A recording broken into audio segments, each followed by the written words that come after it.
할렐루야. 아멘. 오늘 아침에도 하나님의 은혜 가운데 하나님께서 나에게 어떤 말씀을 주시는지 사모하며 나아가길 원합니다. 우리가 살아가면서 이렇게 억울한 일들을 만날 때가 있습니다. 그리고 그 억울한 일을 만났을 때 하나님께서 나의 억울한 일을 좀 이렇게 풀어주시기를 우리가 간구하는 경우도 많이 있습니다. 근데 또 때로는 우리가 억울해서 하나님 저 원수를 좀 어떻게 좀 처벌 좀 해주세요. 저 원수에게 좀 하나님 좀 벌 좀 내려주세요. 하면서 도리어 이렇게 하나님 앞에 이렇게 토설하는 분들도 있습니다. 사무엘도 이스라엘 백성을 보았을 때 너무 마음이 아팠습니다. 그래서 하나님 정말 이스라엘 백성들이 저렇게 경고를 해도 깨닫지 못하는데 하나님 좀 저들이 좀 깨달아서 좀 벌이라도 좀 내리셔서 좀 깨닫게 해주세요라는 그런 심정으로 오늘 성경에 기도하는 모습들이 나옵니다. 이스라엘이 왕을 세워달라고 요청했던 그 부분들은 하나님 앞에 큰 범죄다. 사무엘은 이스라엘 백성들한테 왕을 세워달라고 했던 그들의 요구가 하나님 앞에 얼마나 큰 잘못인지를 깨닫게 하였습니다. 그 확증으로 한 가지 놀라운 일들이 일어났는데 오늘 12장에 우리가 읽지 않았지만 12장 17절에 보면 밀을 추수하는 그때에 사무엘이 하나님 앞에 기도를 하게 됩니다. 그리고 하늘에서 우레와 큰 비를 내리게 됩니다. 밀을 추수할 때는 비가 내리지 않는 시기입니다. 그래서 이제 추수를 하게 되는데 하나님 앞에 기도했을 때 큰 우레와 비가 내림으로 인해서 이스라엘 백성들이 지금 왕을 세워달라고 했던 그 모습들이 얼마나 큰 잘못인 것을 그들에게 하나님의 그 기적을 통해서 깨닫게 하는 그런 일이 12장에 나타나게 됩니다. 그 사건을 통해서 이스라엘 백성들이 고백을 합니다. 우리가 읽지 않았지만 19절에 뭐라고 고백하고 있냐면 우리가 우리의 모든 죄에 왕을 구하는 악을 더하였습니다 라고 자신들이 왕을 구했던 그것이 얼마나 큰 죄악이었다는 것을 깨닫게 됩니다. 그러면서 그들이 사무엘에게 기도합니다. 뭐라고 기도하냐? 부탁을 합니다. 19절에 보면 혹시 여러분 성경을 갖고 계시면 사무엘상 12장 19절 말씀을 같이 한번 읽어볼까요? 시작! 모든 백성이 사무엘에게 이르되 당신의 종들을 위하여 당신의 하나님 여호와께 기도하여 우리가 죽지 않게 하소서. 우리가 우리의 모든 죄에 왕을 구하는 악을 더하였나이다. 하나님께서 이 밀 추수할 때 큰 비와 우레가 내린 것을 보고 그들은 두려웠습니다. 야, 우리가 왕을 구했던 것 때문에 하나님이 진노하셨나 보다. 정말 우리가 이 왕을 구했던 것이 얼마나 큰 악을 행하는 것인지 깨닫게 된 것입니다. 그래서 두려움이 오자 그들은 사무엘에게 하나님께서 자기들을 죽이지 않도록 사무엘이 좀 기도해 주기를 간절히 부탁하는 모습을 보게 됩니다. 그런데 우리가 읽었던 말씀에 보면 뭐라고 표현하고 있냐면 이스라엘 백성들이 사무엘에게 이렇게 표현합니다. 당신의 하나님 여호와께 기도하여. 당신의 하나님 여호와께. 무엇을 의미합니까? 이스라엘 백성들에게 있어서 하나님은 자신들의 왕이 아닌 것을 그들은 정말 고백할 수밖에 없습니다. 왜요?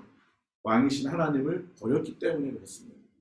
그들의 하나님이 아니기 때문에, 그들의 왕이 아니기 때문에 그들은 기도할 수도 없었습니다. 자신들을 살려달라고 자신들이 부르짖을 수도 없을 만큼 그들은 두려움 속에 빠져 있는 것입니다. 우리의 삶 속에 얼마나 그 아픔 같은 모습들, 동일한 이 모습들을 우리가 보게 됩니까? 나의 하나님인데 내가 정말 부르짖어서 하나님 앞에 고백해야 되는데 너무 내가 하나님 앞에 부끄러워서 하나님 앞에 부르짖을 수도 없을 만큼 그런 모습들, 참담함들이 얼마나 많이 있습니까? 옛날에 그런 표현이 있죠. 홍길동 이야기를 보면 아버지를 아버지라 부르지 못하는 모습. 얼마나 그 안타까움이 있습니까? 근데 이거는 정반대의 모습이에요. 분명히 하나님은 이스라엘 백성들을 향해서 왕이 되어주시고 아버지가 되어주시고 늘 기다려주고 계시는데 이스라엘 백성들이 하나님을 함께 기도하지 못하는 모습들. 22절 말씀을 12장 22절 말씀을 같이 한번 읽어볼까요? 시작. 여호와께서는 너희를 자기 백성으로 삼으신 것을 기뻐하셨으므로 여호와께서는 그의 크신 이름을 위해서라도 자기 백성을 버리지 아니하실 것이요. 하나님을 아버지라 부르지 못하는 이스라엘 백성들의 그 모습들 얼마나 부끄럽습니까? 얼마나 참담한 모습입니까? 그럼에도 불구하고 사무엘은 이스라엘 백성들에게 이야기합니다. 야, 하나님은 너희를 자녀 삼으신 것을 후회하지 않으셔. 너희들을 하나님의 백성을 삼아주신 것을 정말 기뻐하셔. 도리어 이스라엘 백성들을 위로하고 격려하고 있습니다. 그렇기 때문에 너희들이 하나님을 다시 찾으면 돼. 너희들이 다시 하나님을 너희의 진정 왕으로 삼으면 돼. 너희들이 진정 하나님의 말씀을 잘 경청하고 하나님을 경외하면 돼. 비록 왕이 세워지지만 너희들은 하나님 경외하는 것을 놓치지 마라고 말씀하고 있습니다. 12장 20절 말씀을 같이 한번 읽어볼까요? 시작. 사무엘이 백성에게 이르되 두려워하지 말라. 너희가 과연 이 모든 악을 행하였으나 여호와를 따르는 데서 돌아서지 말고 오직 너희의 마음을 다하여 여호와를 섬기라. 너희들이 비록 왕을 세우는 그 악한 일을 행했지만 하나님은 너희를 하나님의 백성, 하나님의 자녀 삼아 주시는 것을 기뻐하시기 때문에 너희들이 여호와 하나님께 돌아오면 돼. 너희들이 하나님만을 경외하고 하나님 말씀만 잘 순종하면 돼. 우리의 삶 속에서도 때로는 하나님 앞에 범죄하여 하나님의 마음을 아프게 하는 일들이 생길 수 있습니다. 물론 그런 일이 없어야겠지만 그러나 기억하십시오. 하나님은 여전히 우리를 버리지 아니하시고 떠나지 않고 늘 우리를 하나님의 자녀되는 것을 기뻐하고 계시다는 사실을, 그래서 우리가 하나님 앞에 나아가는 것을 주저하지 말아야 할 것입니다. 우리가 전에 좀 믿음 생활을 못할 수도 있습니다. 저희가 전에 좀 우리의 삶이 하나님 앞에 부끄러운 모습이 있을 수 있습니다. 그러나 우리가 하나님 앞에 나아가기를 주저하지 않을 때 하나님은 여전히 우리에게 하나님의 자비와 긍휼하심과 인애하심을 보여주셔서 우리를 다시 한번 맞아주신다는 것입니다. 그러나 더 우리는 순간순간 하나님을 경외하며 하나님을 따르며 하나님의 말씀을 순종하기를 힘써야 할 것입니다. 오늘 우리가 읽진 않았지만 사무엘 이 12장 안에 사무엘이 이스라엘 백성들을 얼마나 사랑하고 있는지를 사무엘서 전체를 통해서 보여주는 성경 구절이 등장합니다. 12장 23절 말씀입니다. 같이 한번 읽어보겠습니다. 시작. 나는 너희를 위하여 기도하기를 쉬는 죄를 여호와 앞에 결단코 범하지 아니하고 선하고 의로운 길을 너희에게 가르치실 것인지. 무엇을 말씀하고 있습니까? 비록 이스라엘 백성들이 하나님의 왕되심을 거절하고 왕을 세워달라고 했던 그 악행을 저질렀지만 나는 너희들이 끝까지 여호와께 돌아오고 여호와 하나님을 섬기며 하나님의 말씀에 순종할 수 있도록 나는 너희를 위해서 기도하는 것을 멈추지 않겠다라고 그렇게 약속하고 있습니다. 사실 사무엘이 이스라엘 백성들이 사무엘에게 왕을 요구했을 때 얼마나 참담하고 얼마나 마음이 불쾌했습니까? 그래서 이스라엘 백성들한테 지금 뭘 하고 있습니까? 그 이삭을 밀베는 그 추수 시간에 비를 내리게 하셔서 우레를 내리게 하셔서 그들에게 그 고통을 주게 했던 그 사무엘이었지만 그 근본에는 내가 너희들을 얼마나 나도 사랑하고 있다는 것을 그 아비의 심정으로 이스라엘 백성들한테 약속하고 있는 모습을 보여주고 있습니다. 우리의 삶 속에 저 사람은 나를 싫어해. 혹시 많은 성도들이 그런 부분들을 표현할 때가 있어요. 우리 목사님이 나를 싫어할 것 같아. 우리 권사님이 나를 싫어할 것 같아. 우리 리더가 나를 싫어할 것 같아. 어떤 모습 때문에 정체가 하거나 권면을 하거나 그 사람한테 정말 훈계를 할 때 도리어 나를 싫어한다라고 해서 좀 이렇게 불편한 경우들이 생기거나 아니면 교회를 떠나는 일들이 생길 수 있는데 결코 그러지 않다는 것입니다. 우리의 리더들은, 우리의 목사님들, 또 우리를 돌보고 있는 리더들은 아비의 마음으로, 어미의 심정으로 우리 성도들을 돌보고 있고 기도한다는 사실, 특별히 하나님은 끝까지 우리들을 위해서 기도하는 것들을 멈추지 않는다는 것입니다. 하나님은 졸지도 않으시고 주무시지도 아니하시고 어딜 떠나지도 않으시고 하나님의 백성들을 끝까지 함께 하시고 돌보다는 사실들을 우리는 기억해야 할 것입니다. 사무엘은 이스라엘의 백성들의 반대에도 불구하고 정말 그들을 사랑하고 그들이 하나님 앞에 돌아온 것을 정말 놓치지 않고 늘 그들을 위해서 기도하기를 멈추지 않았습니다. 그럼에도 불구하고 이스라엘 백성들에게는 왕이 세워졌습니다.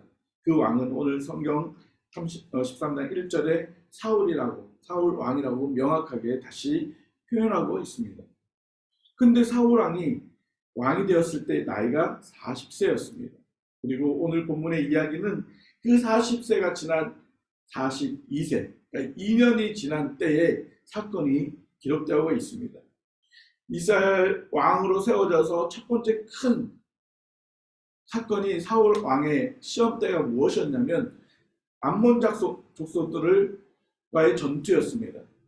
암몬 족속들이 그들이 공격을 했을 때, 전쟁이 일어났을 때 사울에게 하나님의 신이 감동되었다라고 표현되어 있습니다. 하나님의 신이 감동되었을 때 그의 명령에 그 이스라엘의 군사들, 이스라엘 백성들이 모여서 그 암몬 족속과 전쟁을 하게 되었습니다. 그때 모였던 인구가 몇 명이냐면 30만이 넘는 군대였습니다. 유다 족속 3만을 포함하면 33만 명이 사울과 함께 모여서 암몬과의 전투에 나아가게 되었습니다. 이것이 사울 왕이 되어서 처음으로 나갔던 그런 전쟁이었습니다. 그런데 그때 사울에게는 하나님의 영이 감동되었다라고 표현하고 있습니다. 그런데 오늘 본문에는 몇 명이 등장합니까? 2절에 이스라엘 사람 3,000명을 택하여서 2,000명은 자기와 함께하고 1,000명은 아들 요나단과 함께하여서 블레셋 사람의 수비대를 공격하는 일을 보게 됩니다. 수비대라고 한다면 큰 군대는 아닙니다. 어느 한 지역들을 점령해서 그곳에 상주하는 그런 군대입니다. 그렇지만 그 싸움에서 승리하게 됩니다.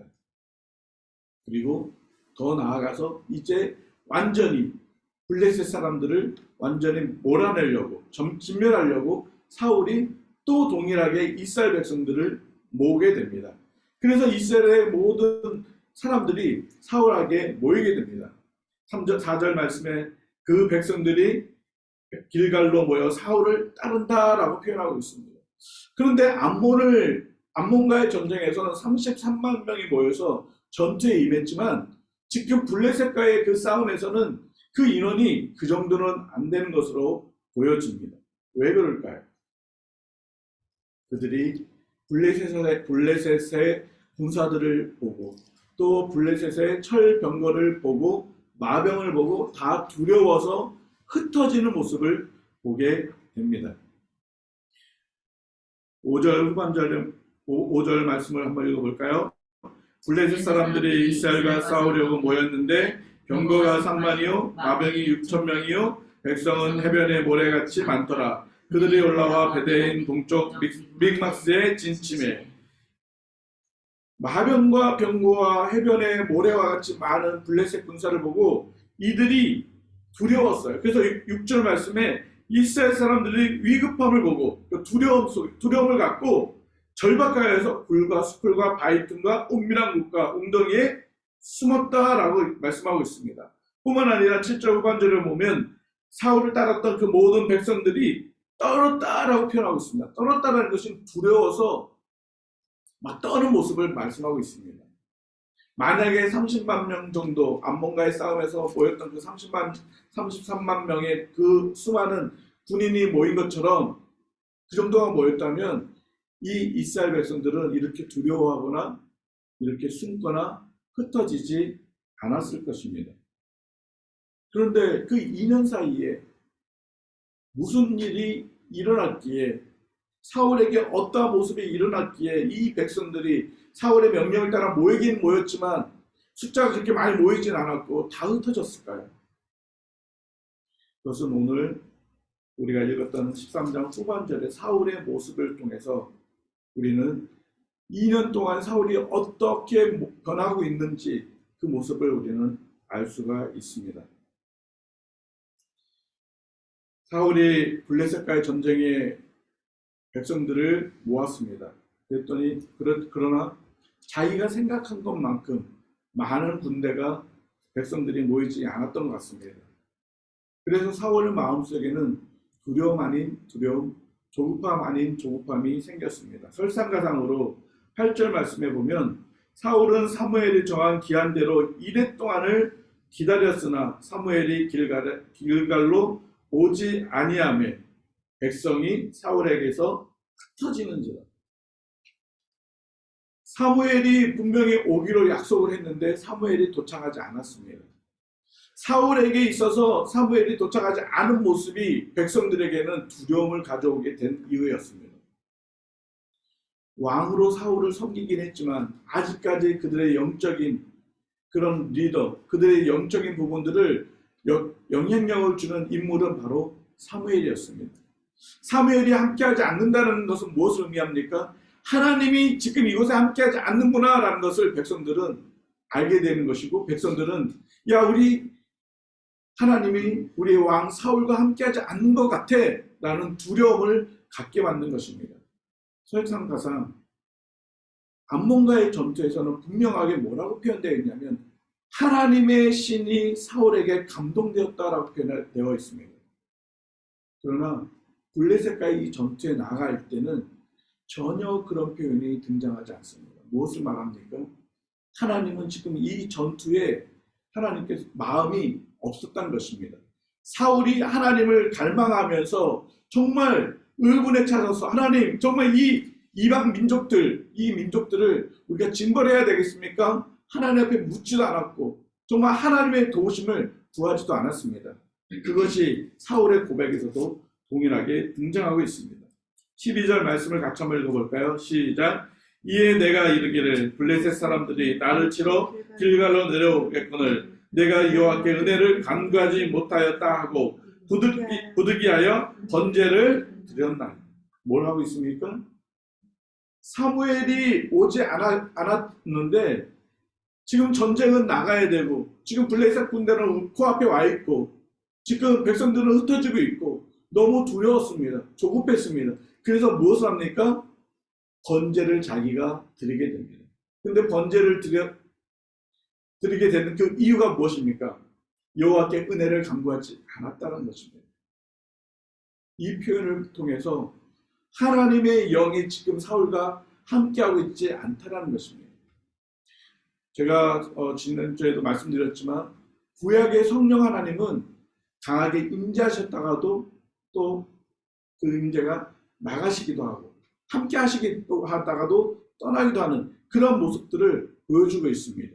예수 그리스도가 오신 이후부터는 예수 그리스도를 주로 고백하는 성령 하나님으로 인해서 예수 그리스도를 주로 고백하는 그 순간에 모든 사람에게는 성령 하나님이 늘 내주하고 계시지만 구약에는 성부 하나님의 역사하심이 계시기 때문에 성령 하나님이 일시적으로 그 사람과 함께 계시기도 하고 또 떠나기도 하는 모습들을 우리는 볼 수가 있습니다. 그러나 지금 적어도 이 순간에는 이 블레셋과의 이 전투에 앞서서는 하나님의 영이 사울과 함께하지 않은 것입니다. 결국 사울의 마음에는 하나님을 신뢰하고 하나님을 의지하는 마음이 2년 사이에 많이 희석되어 있는 모습을 볼 수 있었습니다. 왜 그 2년 동안에 사울의 마음이 그렇게 희석이 된 것처럼 보일까요? 암몬과의 싸움에서 이김으로 인해서 백성들이 사울을 사울이 진짜 우리의 왕이 되어서 우리를 이렇게 이끌어 주었구나. 사울을 추종하기 시작했습니다. 사울은 그 2년 동안 그에게 좀 하나님을 경외하는 그런 마음보다는 스스로가 높아지는 모습들이 커졌던 것입니다. 그렇기 때문에 내가 왕이었구나, 내가 이제 왕이구나라는 그 자만심이 사무엘을 기다리지 못하고 뭘 하고 있습니까? 번제를 드리고 맙니다. 하나님께서는 오직 제사장을 통해서 번제를 드리도록 하였습니다. 아무리 왕이라고 할지라도 번제를 집대할 수가 없습니다.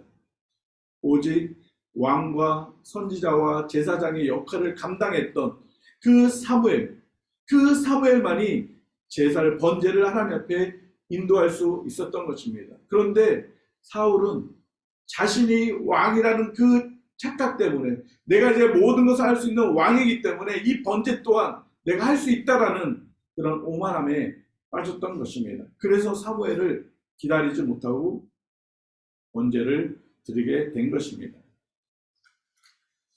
번제를 드린 이후 어떤 일이 벌어졌습니까? 바로 사무엘이 도착하고 있습니다. 사울의 두려움, 사울의 그 조급함이 하나님을 신뢰하지 못한 것입니다. 조금만 더 사무엘을 기다릴 수 있었습니다. 정말 하나님을 신뢰했다면 번제를 자기가 드리지 않고 사무엘을 기다렸을 것입니다. 아무리 블레셋 사람들이 군인이 많다 할지라도, 그리고 마병과 병거가 3만이 넘는 그런 큰 군대라 할지라도 하나님을 신뢰했다면 사울은 사무엘을 기다렸어야만 했습니다. 번제를 드린 것이 문제가 아니라 왜 자신이 번제를 드렸는가라는 것입니다. 그것이 문제입니다. 하나님을 신뢰하지 못하고 있는 모습, 자신의 뜻대로 뭔가를 해보면 되겠다라는 그런 뜻, 내가 이렇게 빨리 함으로 인해서 스스로 만족감을 가져서 뭔가를 하려고 하는 것들. 내가 주일을 예배드렸으니까 이렇게 해도 돼. 내가 오늘 기도를 했으니까 이렇게 해도 돼. 내가 오늘 말씀을 읽었으니까 이렇게 해도 돼. 혹시나 우리 자신들이 그렇게 잘못 합리화시키는 그런 모습들을 우리가 가질 수가 있습니다. 사울은 처음 겸손히 정말 하나님을 신뢰하고 하나님 앞에 두려워 하나님을 경외했던 그 모습들이 이 2년 사이에 많이 희미해졌습니다. 우리가 처음 하나님을 만났을 때, 처음 순수하게 정말 하나님을 만난 그 감동과 그 감격들, 여러분 기억나십니까? 첫사랑을 잃어버린 에베소 교회를 향해서 하나님께서 뭐라고 말씀하고 계십니까? 첫사랑을 회복하라는 것입니다. 신앙생활을 오래 하다 보면 타성에 젖을 때가 많이 있습니다. 왜냐하면 경험도 많고 또 뭔가를 할 수 있는 것들이 또 자신감도 생기고 또 말 잘하는 부분들도 많이 생깁니다. 그러다 보니까 하나님이 빠진 사역들을 하게 되고 정말 하나님이 사라진 그런 신앙생활을 하는 경우들이 많이 있습니다. 하나님의 영에 감동이 되지 않고 하나님의 성령의 도우심을 받고 하나님의 은혜를 받아서 감당하는 것이 아니라 나의 그냥 해봤던 경험들, 내가 잘 알고 있었던 그런 지식과 그런 생각들로 우리가 사역을 하는 경우들, 또 신앙생활을 하는 경우들이 많이 있습니다.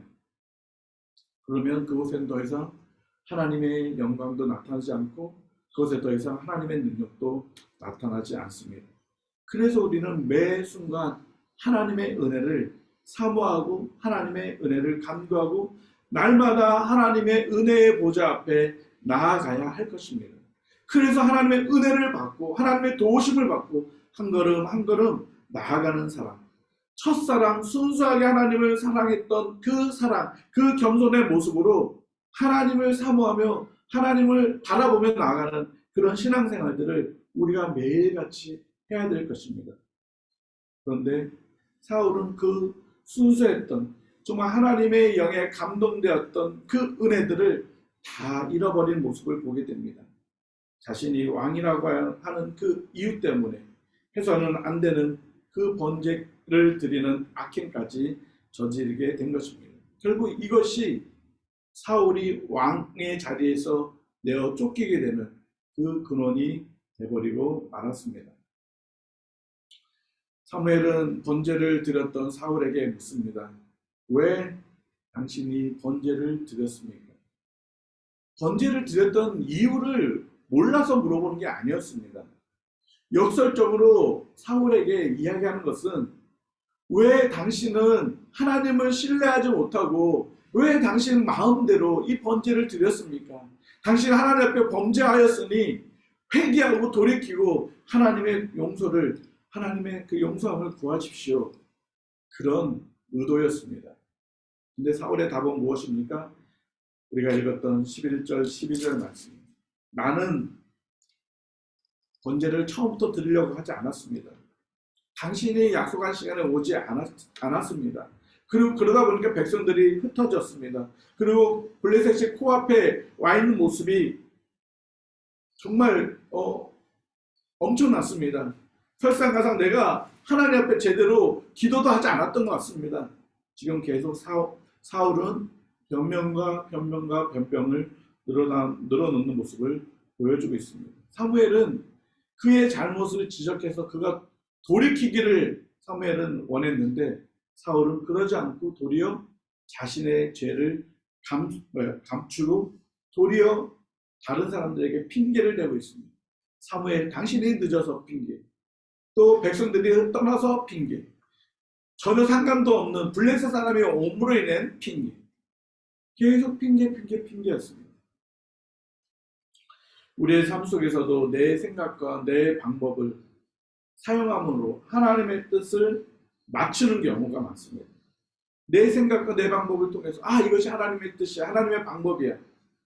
또 어떤 부분들은 내가 한 것을 합리화시키려고 또 정당화시키려고 말을 하거나 또 뭔가를 얘기하는 경우들이 많이 있습니다. 분명히 하나님의 말씀의 기준이 있음에도 불구하고 그것에 벗어났을 때 그것에 대해서 여러 가지 변명과 이유와 합리화와 정당함을 내세우는 경우들이 많이 있습니다. 호주 안에서 우리가 살다 보면 뿐만 아니라 우리가 세상 가운데 살다 보면 수많은 유혹들이 많이 옵니다. 나는 안 그러려고 했는데 저 사람과 어쩔 수 없이 하다 보면 술 한잔 하게 돼요. 나는 안 하려고 그랬는데 그 사람들이 나를 도와달라고 하니까 내가 또 정직하지 못한 방법을 하게 돼요. 이렇게 자꾸 핑계를 대면서 자신의 신앙들을 정당화, 합리화시키려고 합니다. 그러나 우리의 죄에 대해서는 결코 핑계할 수 없습니다. 죄에 대해서는 인정해야 합니다. 그리고 그 죄의 대가를 우리는 지불해야 합니다. 하나님께서 우리의 죄를 용서해 주시고 정말 그 죄에 대해서 대가를 물으지 않으신다면 얼마나 좋겠습니까? 그런데 하나님은 우리의 죄에 대한 대가를 반드시 지불하기를 원하십니다. 그래서 하나님은 우리의 죄를 모든 죄를 단번에 지불하시기 위해서 예수 그리스도를 십자가에 내어 죽게 하시는 그런 은혜와 사랑을 보여주신 것입니다. 그래서 더 이상 우리는 죄에 대한 영원한 형벌은 우리에게 주어지지 않습니다. 그렇지만 순간순간 우리에게 주어진 그 죄에 대한 모습이 있다면 그 죄의 문제를 하나님 앞에 토설하고 그 죄에 대한 용서를, 사죄를 또 구해야 되는 것은 우리의 삶의 모습입니다. 그것을 우리가 그냥 넘어간다면 하나님은 그 부분에 대해서 우리에게 반드시 물으실 것입니다. 사무엘의 책망 속에 사울의 죄의 대가는 왕의 자리를 잃어버리는 것입니다. 사무엘은 분명히 사울에게도 이스라엘 백성들에게도 마음을 다하여 하나님을 경외하고 하나님 말씀을 듣고 하나님만을 섬기라고 분명히 말씀하였습니다. 그럼에도 불구하고 그 경고를 가벼이 여기고 말았습니다. 근데 사울도 하나님을 잘 경외하면, 정말 사울도 하나님의 말씀을 잘 순종하면 그 왕위를 끝까지 이어주겠다고 분명히 말씀하고 있습니다. 13절 말씀을 같이 한번 읽어볼까요? 시작. 사무엘이 사울에게 이르되 왕이 망령 때에 행하였도다. 왕이 왕의 하나님 여호와께서 왕에게 내리신 명령을 지키지 아니하였도다. 그리하였더라면 여호와께서 이스라엘 위에 왕의 나라를 영원히 세우셨거늘. 무엇을 말합니까? 사무엘은 사울이 당신이 비록 왕으로 세워졌지만 여호와 하나님을 경외하는 모습들을 끝까지 유지했다면, 하나님의 말씀을 끝까지 잘 순종하면 하나님이 당신의 나라를 영원토록 이끌어 가실 것인데 당신은 그러지 아니하였다라는 것을 지금 질책하고 있는 것입니다.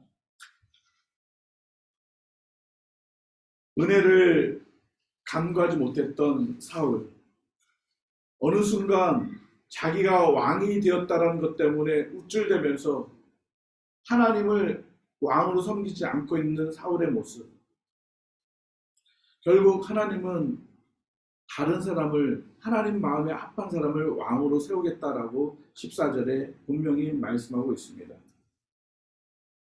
하나님은 우리를 통해서 일하실 것입니다. 하나님의 백성을 통해서 계속 일하실 것입니다. 그러나 거기에는 하나님을 경외하는 마음, 하나님 말씀에 순종하는 그 삶의 모습들을 끝까지 갖고 있을 때 하나님은 그 사람을 계속적으로 사용하기를 원하신다는 것입니다. 사무엘은 그렇게 사울에게 질책을 하고 그 자리를 떠나고 맙니다. 사울 곁에 남아있는 사람은 몇 명입니까? 성경에 보니까 600명밖에 없습니다. 600명으로 저 큰 블레셋과의 전투에서 어떻게 이길 수 있겠습니까? 그런데 참 재미난 표현들이 19절에서 22절까지 나와 있습니다. 지금 그때의 그 전쟁 앞에 백성들이 가지고 있는 그 이스라엘 백성들이 가지고 있는 무기가 무엇이었습니까? 그들에게는 창이나 칼이 없었습니다. 그들에게 있었던 것은 괭이, 삽, 쇠스랑, 도끼, 쇠채질 이런 것들이었습니다. 뿐만 아니라 그런 것들이 거의 무뎌져 있는, 제대로 그걸 가지고 땅은 일구수는 있겠지만 사람을 죽일 수 있을 만큼의 날카로움이 없는 무뎌진 그런 무기를 가지고 있었다는 것입니다. 왜 하나님께서는 말씀 가운데 이 부분들을 언급하고 계실까요? 전쟁은 결코 무기가 아니라는 것입니다. 전쟁은 결코 많은 군사력이 아니라는 것입니다. 전쟁은 결코 탁월한 전략이 아니라는 것입니다. 전쟁은 결코 어떤 탁월한 지도자의 그 리더십이 아니라는 것입니다. 전쟁은 오직 여호와 하나님께 속해 있고 하나님만이 그 전쟁의 승패를 좌우하는 분이라는 것을 다시 한번 이스라엘 백성들한테 경고하고 깨닫게 하고 있는 것입니다. 하나님을 의지하지 않는다면 아무리 많은 군사 병거를 갖고 있다 할지라도 전쟁에서 질 수밖에 없습니다. 그러나 하나님을 의지한다면 비록 낫과 괭이와 쇠사슬은 무뎌져 있는 무기를 갖고 있고 있지만 그 전쟁에서는 승리케 하신다는 것입니다. 지금 칼은 딱 두 자루, 사울과 그 아들 요나단밖에 없습니다. 어떻게 전쟁에서 이기겠습니까? 그들이 전쟁에서 이길 수 있는 유일한 방법은 여호와 하나님을 신뢰하고 의지하고 하나님의 도움을 구하는 것밖에 없습니다. 우리의 삶 속에서도 마찬가지입니다. 순간순간 우리가 의지하는 것들이 사람이 되어서도 안 되고 또 우리가 가지고 있는 어떤 조건들이 되어서도 안 됩니다.